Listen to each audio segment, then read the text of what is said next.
That's a very Jewish name. It's a very Hebrew name.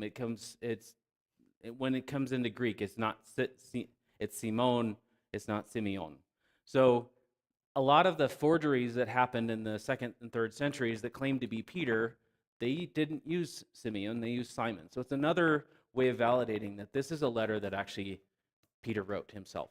So the Greek is somewhat of a struggle to understand. It's harder Greek. It's a little bit different than his first letter, but that doesn't mean he didn't write it. So different authors have different writing styles depending on their audience and the topic.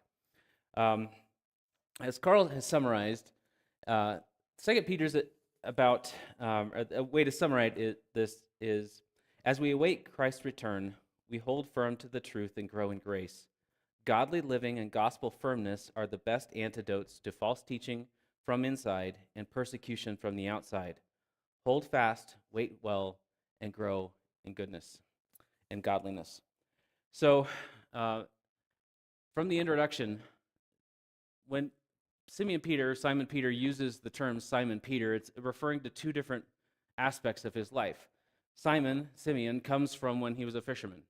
Peter comes because that is the name that Christ gave him. So it's an apostolic label. And so it's a way of tying those two things together. And as Brian mentioned last week, the theme of those two verses was that there are no second-class citizens in the kingdom. That he said that the grace that the apostles and the Jews had received from Christ and from God through Christ is the same grace that they had, and it's the same grace that we have. There's no second-class citizens. He also commends a multiplication of grace and peace to them through the full and correct knowledge of God. And we'll get into it later, but this word knowledge that's used over and over and over in 2 Peter is not just head knowledge, it's not just knowing facts. It's an experiential knowledge. It's a knowledge that comes from being in close proximity to what you know. So we'll get into more of that later. But it's as you come into closer proximity, then you have a more full experience of that knowledge of who Christ is and what he's doing. So I want to start out with a question to you all. As we read through 2 Peter, and a lot of you have read 2 Peter in your plans, 2 Peter opens up, and Peter opens this letter up, not by going into his main topic. His main topic is countering the false teachers that have risen up in the church. He starts off talking about grace and knowledge and his divine power and these promises. So why would Peter open up with talking about growing in faith through these promises rather than diving into countering the false gospel that was being taught? I know, it's early, it's cold.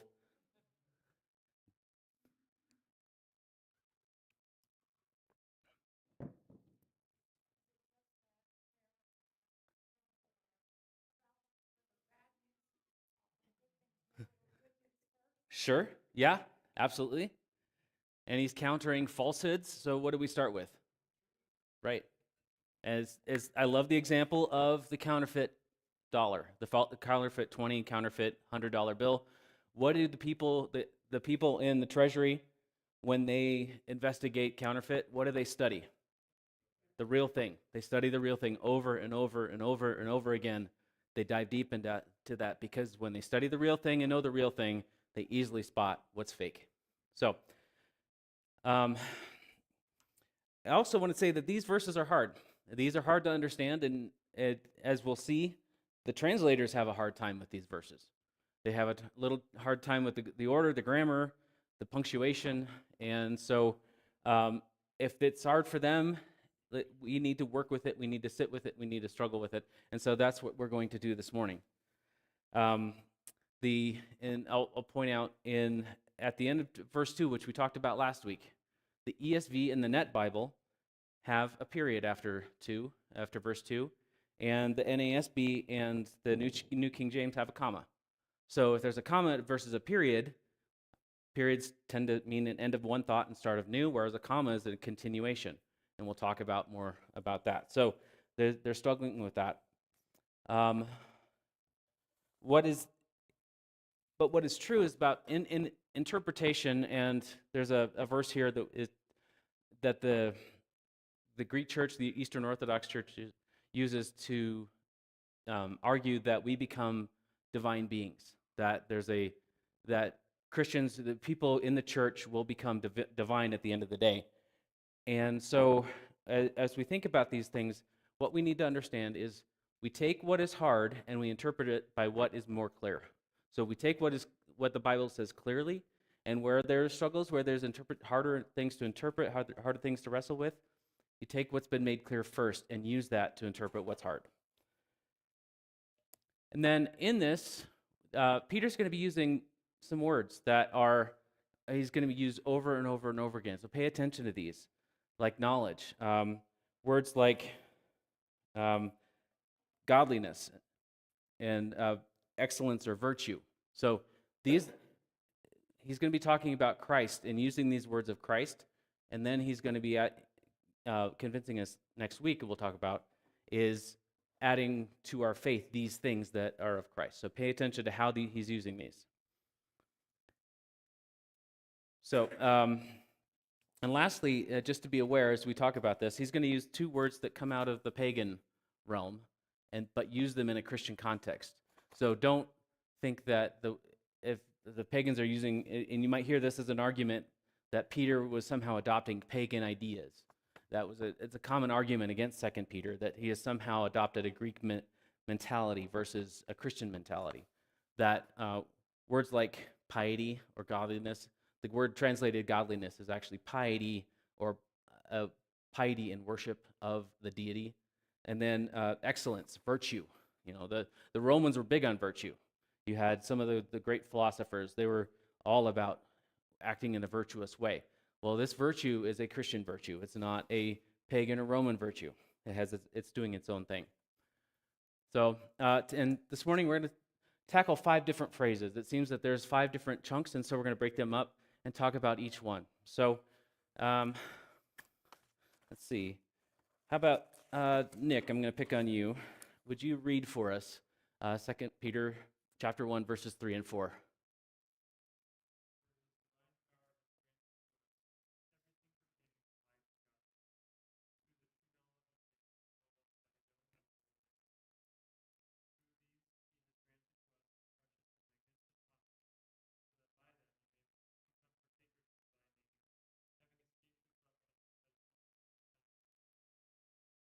Thank you.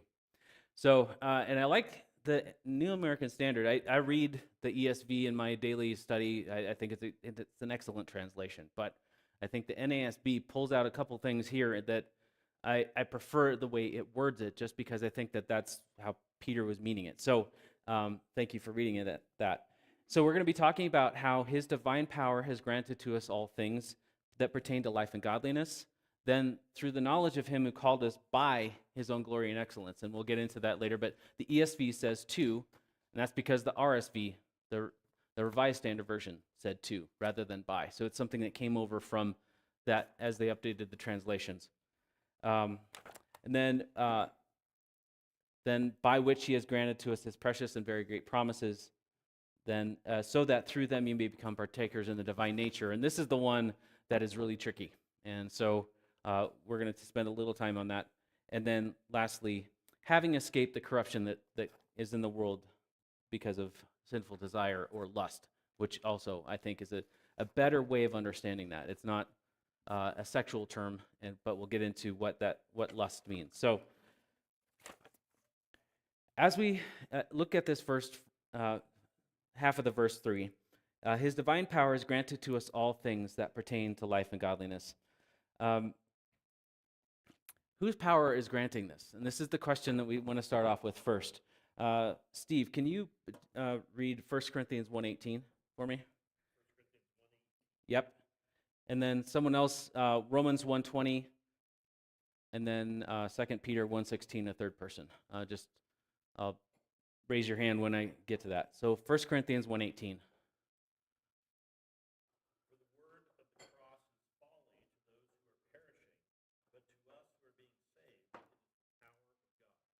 So whose power is it talking there? Right. And so that is how typically Paul uses when he's talking about the power of God for salvation, that it is God's power. But it seems that Peter's doing something different in Second Peter. He focuses on Christ, and he's focusing on Christ's power. Um, Romans 1:20, who has that? Yeah.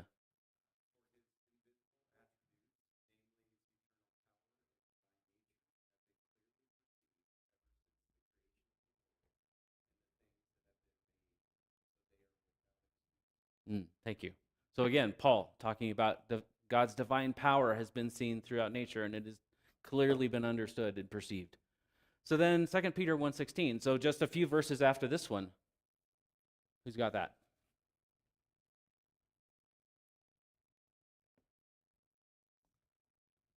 Jim.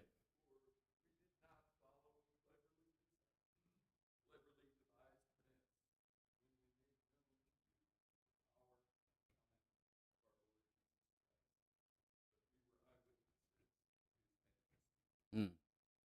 So this is the power of Christ. And just as a quick conversation, is there a difference? A difference between the power of God, God the Father, and the power of Christ?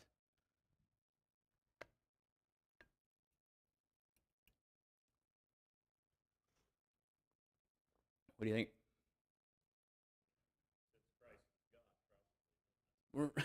At the end of the day, yeah. So what? Sure. Mm-hmm. Right. Yeah. As we get into this,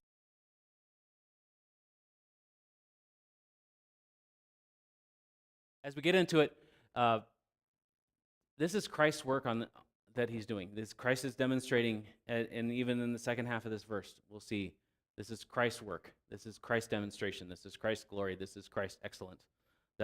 So Peter has a very strong focus on Christ, who he is, and because it matters later on, because these other false teachers will be talking about saying things about Christ that aren't true. So we need to know who Christ is. So then his divine power has granted to us all things that pertain to life and godliness. Like, is there anything left out? It's all things. Do we feel that? Like, do you feel in your day as you're walking through and as you're living your life and struggling with the same old sin that you've been struggling with, off and on for the last however many years, do you feel that you've got all that pertains to life and godliness? Well, this is the promise that Peter is saying, that we have it right now. This is not something that, well, yes, in the future, when everything has been made perfect and complete and we are in the presence of God and experiencing him in an unfallen, in a redeemed and a resurrected body, then yes, we will experience it in its fullness. But he's saying this is a truth for us now. So, can you become more acceptable to God? This is kind of what it's getting at. Can we, in our own selves, work in such a way that we become more acceptable to God? Right, I see heads not shaking. No. It's the truth that he's trying to say, that for us, as you're living your life, this is a promise for you and for us. So then, if we have everything, and he says, the word is bestow, he's granted to us, he's bestowed it to us. How do we use bestow? When someone bestows something on you, what's that? It's a gift, right? It's a kind of, you think of an inheritance, right? Yeah. But it's something you have to access, right? It's something that you have to, like if it's an inheritance, something that's changing your world, is getting put in the bank for you. This is something that you have to access. You have to act as if it is true for yourself. It is not something that you can leave that money there and just go on living in, like, struggling, making ends meet, and living paycheck to paycheck, just living on that. Or you can access the wealth that has been given us because of Christ. This promise is true for us. And then, so all that he's bestowed, all that pertains to life and to godliness. Godliness is that term that I was started talking about. That the term is Eusebia. You hear about some men called Eusebius. It's a piety in worship. It's a faithful living out your faith in God. So, what does that mean then? If we have been given all things that pertain to living life and living in godliness.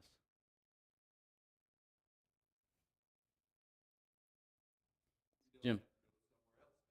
Right? Yeah. And we don't have to look inside ourselves. We don't have to. What are the ways that we look for living a better godly life on our own effort?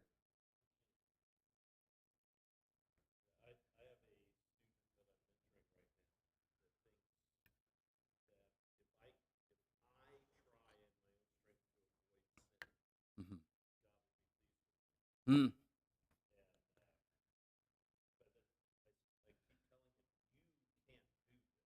right.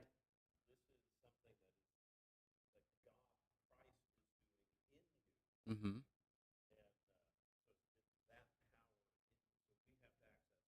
Yeah. But it's innate in us, right? To want to have to say that we have something to do with our own faith and the reason why God would choose us. And this is Peter saying, no, this is not true. We have all we need, and it comes through the power of Christ. Why power and not through the grace of Christ or through the mercy of Christ? What do you think it is that it is power, his power, that is the one that grants us this? Mm, right. Yeah. Jeremiah is talking about the circumcision of the heart. Well, how do you circumcise your heart? How do you get in there and clip off whatever's needed? We can't do that. It is God's power that does that for us. Mm-hmm. Right. Yeah, exactly right. Yeah, it's the power behind. It's the battery. You have to connect the leads in order to get access to the power. But then we have access to that power, true today. So then next, we get it through the knowledge of him who called us by his own glory and excellence. So um, and I touched on this a little bit. So what is this knowledge? What do you remember? What's this knowledge? Do you get it through just studying? Through listening to really good sermons? How do we get this power? All right, how do we get this knowledge? Sure. And then, right, living it out. This is the knowledge that comes because we trust the promises that we've gotten, and then we act on them. Because we trust that God is who he is, and he is faithful to us, and he will do as he said. So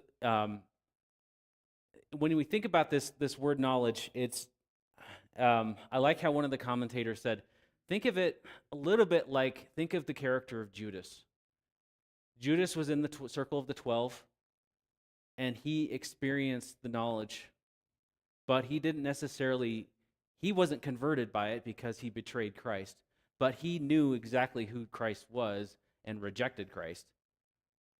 He didn't want that kind of Christ. He wanted another Christ. But this is the knowledge that you get when it's in that inner circle. And so he went another way. We are called to live according to the promises and follow Christ where he leads. Then, so we are, through this knowledge, through experiencing the promises of Christ, we are called. The word called has the same root as the word elected. It's you are elected, you are called, you are, think of Mark 1:20. Does anyone can pull Mark 1:20 up real quick?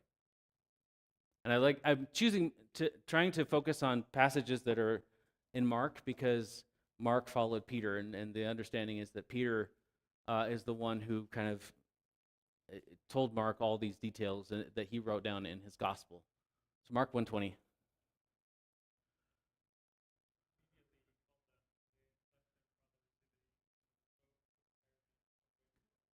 Right. So he's walking by and he sees them and he calls them specifically. This isn't a general universal call. This is through the promises that he has given to these people in these churches that Peter is dealing with. Christ is calling them by the knowledge of Christ, that they see Christ, they see these promises, they understand who he is, and so they choose to follow. They respond to that calling, to that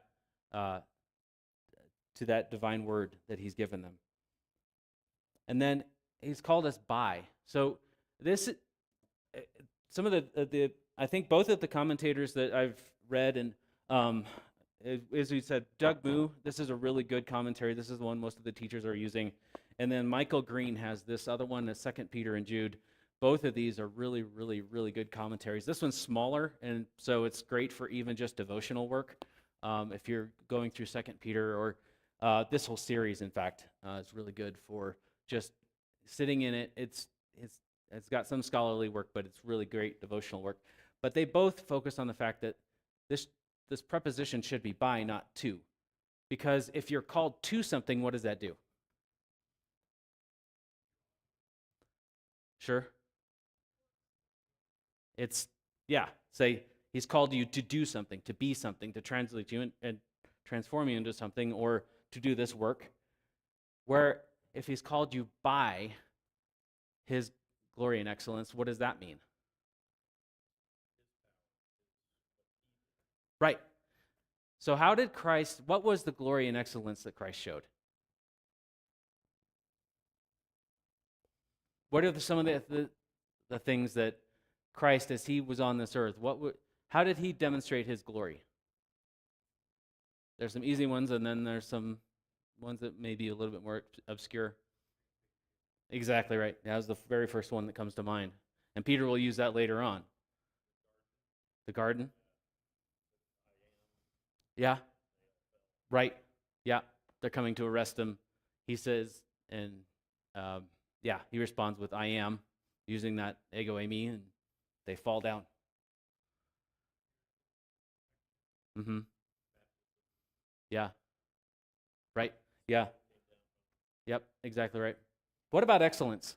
How did he demonstrate excellence or virtue? This word is kind of all wrapped up in that. Mm. Yeah. Like a sheep before the shearers was silent. He did.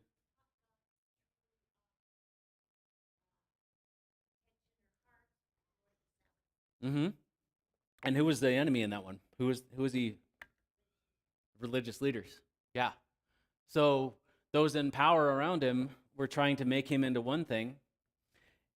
The another one that comes to mind is John 6, when he had just got finished doing this great work, and all the followers wanted to force him to become king, and he knew that would not be good.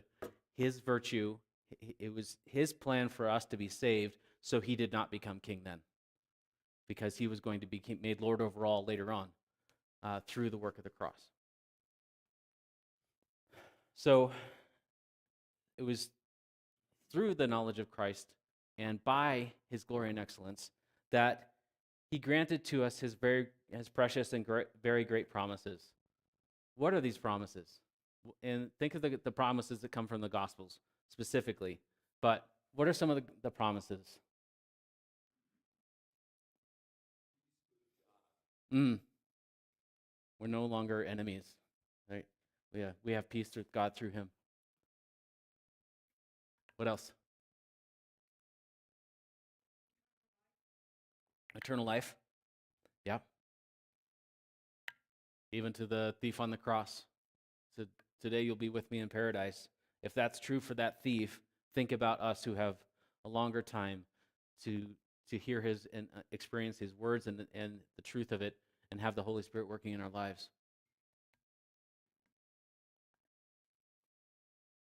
How about Matthew 28, 18 through 20? At the end of that? Even to the end of the age. That means as long as our life lasts and whatever we're going through, he is with us. The God of the universe, the very Christ who saved us, is with us forever. Yeah, and then therefore go. Right.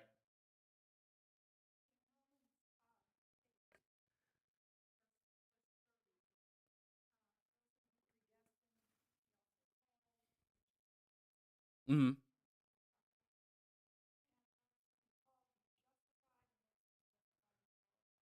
So, yeah, right, right. And the glory that he showed, he demonstrated, he promised that we will experience and have.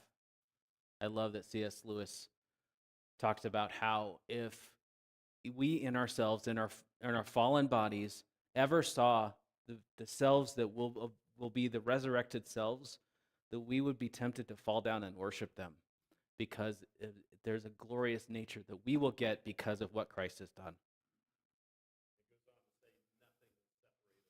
Mm, right, right. Nothing will separate us, including what we've done, that the mistakes we've made, and we'll have to bear those consequences. But those um, we don't have to bear the wrath of God because of that. And yeah, he will live. And then John 5, you will rise again. There will be a resurrection. And how do we know that there will be a resurrection? He rose, exactly right. That because he rose, we can trust that we will rise. This is not a one shot and done life. There is a eternity in front of us. This is the short life. And so all the pain and all the suffering and all the trials and all the temptations of this world will go away, and that there will be glory later on forever where we do not struggle. So that, right? Sure, right. Yeah, yeah. But what we do in this life matters. That is the counter. It's not. So we have been given this word for us today in this life for as long as we live, and to live it out.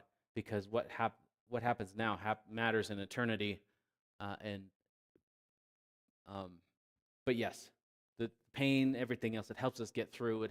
It's what helped the martyrs get through. It's what helped the early church as they were being thrown to lions get through. It's what helped the our brothers and sisters as they were facing persecution with ISIS when ISIS was active 10 years ago, and they were beheading people. It's what helped them get through, because everything is worth the knowledge of Christ and the promises of Christ make that worth it because we have eternity with Christ.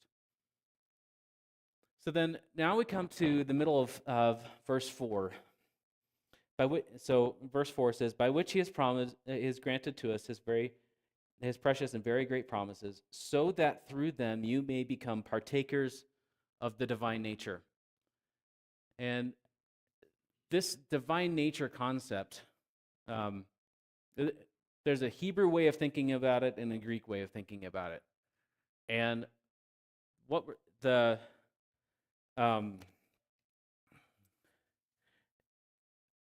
but first, before we start off with talking about the divine nature, um, through what? What is Peter talking about? Through what will they become partakers in the divine nature? What were you just talking about? The, the promises. Yeah, yeah. So the promises we will have a glorified body, that we will, that He will be with us to the very end. So it's through these promises. So is it just knowing about these promises that matters? We're talking about, right? Sam, yeah, you're shaking your head. No, it's living out these promises is how we partake in the divine nature. So then, um, the Greeks had this idea that if you just gained enough knowledge, and it's interesting that Peter is using knowledge again, not in the pagan way, but in a way that is tied to Christ. But if you gained enough knowledge or put off the self, if the Stoics were all about having putting off the even kind of the pleasures of the world, or the Epicureans were get as much pleasure as you can. This is how you experience the divine. But they very much talked about experiencing the divine, and Peter's not using that in that way. So what does it mean to partake first? What does it mean to partake? Sure, you partake in a meal, be a part of, yeah, partake in a celebration. You're partaking in it, you're experiencing it. So you're experiencing the divine nature because of the promises of Christ as you live them out, as you walk through them, as you live them out. So this word divine nature is as I said, it's a Hebrew. He's using it in a Hebrew context. He's paraphrasis is think of the word paraphrase. It's paraphrasis is a shorthand, a way of talking about how when you read Lord in the Bible, it's a way of, instead of saying Yahweh, which is what's actually written in the Old Testament, are the words YHWH. And they don't want to say that because they don't want to mispronounce it, so they say Lord instead of Yahweh. Divine nature is also a way that the Hebrews used to talk about God. And so as we through these promises become partakers in God himself, is what the promise is here. Ephesians 3:19. Can someone pull that up for me real quick?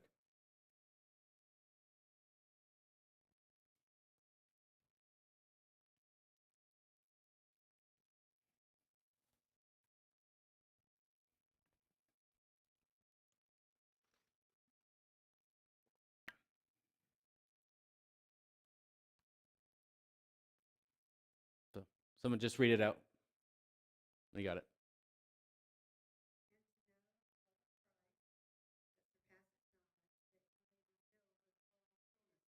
Filled with all the fullness of God. Peter's not doing anything different than Paul's been doing in his letters, talking about the fullness of Christ, the fullness of God. This is not a way of saying that you will become gods, other than we will have our glorified selves, which that is true, but we're not going to become little deities over kingdoms, or however. I don't know. I haven't been able to get that far into the Eastern Orthodox way of understanding this, but it is not a way of the deification of man, is how they term it. We're not going to become deified that way. This is a way that we partake. Think about the vine. Jesus said, "I'm the true vine, you are the branches. He who abides in me." It's a way of experiencing, connecting, being filled up with the fullness of Christ, because the source is the vine. The source is himself, the Holy Spirit living in us. It is not us being transformed into little gods. So then, because of this, so that through them you may become partakers of the divine nature. This is the point of the passage. That through, as we started out and saying, his divine power has granted us all things that pertain to life and godliness, so that we can become partakers in God himself. But then he finishes by saying, having escaped the corruption of the world because of sinful desires. And these little turns of phrase that when Carl first told me that we'd be studying Second Peter, I got stuck on these two verses. I had to sit there and read them and read them and read them again. And this is one of the phrases as well that I had to wrestle with. So having escaped from the corruption of the world because of sinful desires. So what tense is the word escape? Past tense. We have escaped. That's incredible if you think about it. It's not you will escape, which is true. That's not to deny that at the end of the age, when we experience our resurrected bodies, that we will fully escape the corruption of this world. That is absolutely true. But Peter's saying something different here. He's saying that we have escaped it already. And it's again tied back to that first promise, that he has given us all things that pertain to life and godliness. We have escaped the corruption. What does that mean for us then? What do you think? I'm going to open it up.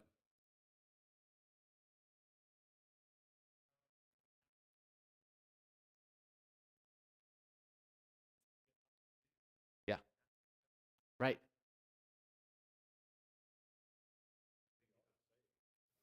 Right. Yeah.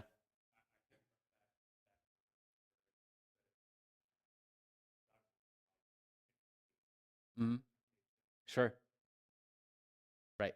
You will. It's a promise that there's a way of escape. And so now we have escaped the corruption, right? To next point, um, in verse 1, he says, Simeon Peter, a servant and apostle of Jesus Christ. And that servant, the word servant, is doulos. Doulos, the literal translation is slave. He is a slave to Christ. And it's that bondservant mentality. It's that non-chattel slavery. It's not a slavery of whips and chains. It's a different type of slavery. But slavery is a better way of thinking about it than servant, because there's a compulsion to it. It's your will has been taken over. And so we are no longer slaves to sin. We have escaped from the corruption of this world. And then, so then does it mean, for some of us, if you're a first generation Christian and your parents, like my grandpa was an alcoholic, my uncle became an alcoholic. Does that mean that I am destined to become an alcoholic? Does that mean that you're destined to become an alcoholic or a slave to money or a slave to anger, a slave to gossip, jealousy, whatever else that you saw your family experience and live through? Does that mean that you have to repeat those things through Christ? You're free because of that. So then does this mean that the lust of the flesh won't call to us to that, right? And I like the fact that Nick read the New American Standard version of this passage again, because it uses the word lust. We think and it's really been, I don't know, the last 50, 75 years that the word lust has kind of taken on a meaning of having a sexual means to it. But really, it's a strong desire for something that is inordinate. It's an unhealthy desire. The lust of the flesh is really a good way of thinking about this, because there's different lusts. What are some of the lusts that this world you see the ads on TV? What are some of the lusts that are out there? Status, right? Running up the ladder in your job. What are the means of status? What are the ways of showing your status? Big truck, yep. Jacked up truck. Fast sports car. Right. The nice watch, the big home. You watch House Hunters on TV and you see that these people are getting a $1.5 million beach house and it's their second or third home. Right? It's these things that they call to us, and they want us to go after them and become slaves to them. Well, Peter's saying that no, that is not true. That through the promises of Christ, we become partakers of the divine nature, because as we live out these promises, that we have the power to live according to how he calls us, and not according to the lust of the flesh. So then, I meant to ask this question earlier, but my wife this morning is going to a Baha'i church because she has a school project to immerse in another culture. And thinking about the Baha'i, thinking about our LDS neighbors, the JWs down the road, how do they handle the problem of moral decay? What do they do? Yeah, right? You're not good enough yet, right? A new law, absolutely. Yeah. Mm-hmm.